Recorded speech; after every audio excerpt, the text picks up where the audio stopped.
Saudara Menko Polhukam Mahfud MD memuji kinerja KPK yang tetapkan Wamenkumham sebagai tersangka. Penetapan Edi Hiary sebagai tersangka korupsi disebut Mahfud sebagai pengingat agar tak ada lagi pihak yang melakukan korupsi. Menurut Mahfud, penetapan tersangka Wamenkumham pasti sudah diikuti alat bukti yang kuat. Penegakan hukum itu harus tidak pandang bulu dan itu ya dibuktikan. Meskipun masih banyak kritik terhadap KPK, tapi dia udah membuktikan lah, tidak pilih menteri, wamen, kepala daerah apa semua. Itu memang harus begitu. Harus ditindak secara tegas dan transparan. Ketika KPK menetapkan seorang tersangka, pasti sudah ada dua alat bukti yang cukup bahwa peristiwa korupsi atau pencucian uang itu terjadi. Tinggal nanti menguji alat bukti itu di pengadilan.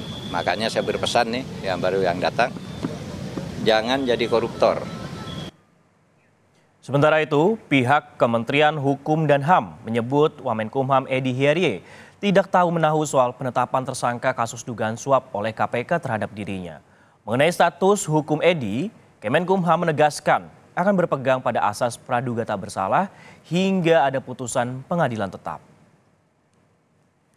Dari keterangan tertulis yang diterima Kompas TV, Koordinator Humasetjen Kemenkumham, Tubagus Erif Faturrahman, mengatakan beliau tidak tahu menahu terkait penetapan tersangka yang diberitakan media karena belum pernah diperiksa dalam penyidikan dan juga belum menerima sprindik atau surat perintah penyidikan maupun SPDP atau surat pemberitahuan dimulainya penyidikan. Sudah ada jurnalis Kompas TV yang punya laporan terbarunya, ada Nanda Aprilia di Gedung KPK Jakarta. Nanda, selamat siang. Langkah selanjutnya apa yang akan dilakukan KPK setelah menetapkan tersangka Wamenkumham Edi Hiary? Selamat siang Sisko dan juga saudara, terkait pertanyaan selanjutnya apa yang akan dilakukan KPK setelah mengumumkan Wamenkumham Edi Hiary ini sebagai tersangka. Lebih dulu saya akan menyampaikan bahwa baru beberapa menit yang lalu KPK menggelar preskon ataupun doorstop tadi bersama dengan Kabak Pemberitaan KPK Ali Fikri di lobi Gedung Merah Putih KPK. Salah satu pembahasannya adalah terkait dengan perkembangan atau update dari Wamenkumham Edi Hiary ini. Tidak ada garis lebarnya, tadi sedikit sekali yang saya kutip terkait dengan penyampaian dari Ali Fikri tadi. Salah satunya adalah membenarkan bahwa saat ini masuk dalam proses penyidikan dan membenarkan apa yang kemarin disampaikan oleh Wakil Ketua KPK Alexander Marwata bahwa sudah ada tersangka dalam kasus dugaan suap dan juga gratifikasi ini, yakni Wamenkumham Edi Hiary.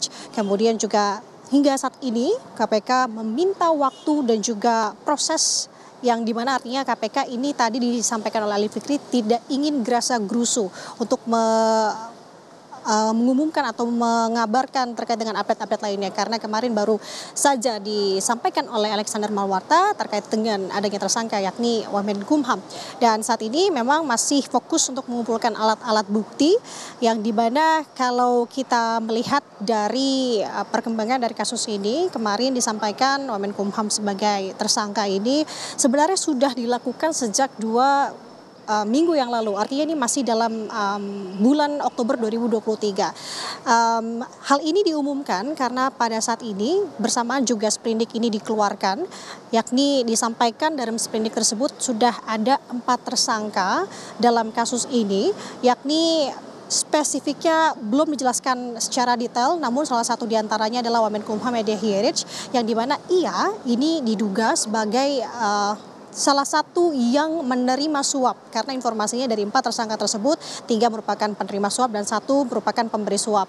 Dan hingga saat ini memang sebenarnya kalau dari pihak KPK, Sisko dan juga saudara, belum ada rilis resmi ataupun pengumuman resmi. Kemarin menyampaikan status Wamenkumham ini sebagai tersangka sifatnya adalah ketika KPK menggelar sebuah preskon untuk penahanan kasus lain.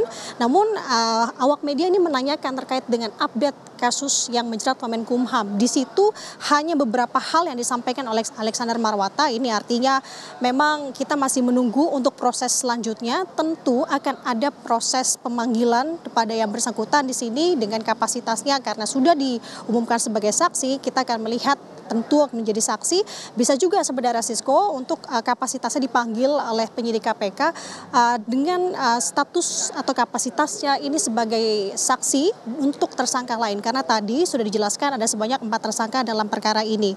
Kemudian kalau kita melihat ke belakang hingga saat ini sebenarnya yang bersangkutan Wamenkumham Ede Hierich sudah melalui proses pemeriksaan atau dimintai keterangan atau klarifikasinya pada tahap perkara ini masih dalam proses penyelidikan. Artinya ini dilakukan pada bulan Maret dan juga bulan Juli 2023. Dan tadi selaras dengan apa yang disampaikan oleh Koordinator Humas Sekjen dari Kemenkumham, Tubagus, yang menjelaskan bahwa hingga saat ini pada masuk naik statusnya ke tahap penyidikan, memang masih belum ada panggilan undangan yang dilayangkan penyidik KPK kepada yang bersangkutan. Ini artinya hingga saat ini, Sisko dan juga saudara, kita masih terus menunggu update dari perkara ini, kapan KPK, khususnya penyidik KPK akan melayangkan pemanggilan kepada Ede Hierich. Kembali ke studio. Ya, setidaknya sudah ada kisi-kisi ataupun juga clue yang disampaikan oleh pihak KPK atau dalam hal ini Wakil Ketua KPK Alexander Marwata kemarin, dan memang masih kita nantikan dan kita tunggu bagaimana update-nya Nanda terkait masa pemanggilan dari Wamenkumham ini yang sudah ditetapkan sebagai tersangka. Terima kasih Nanda.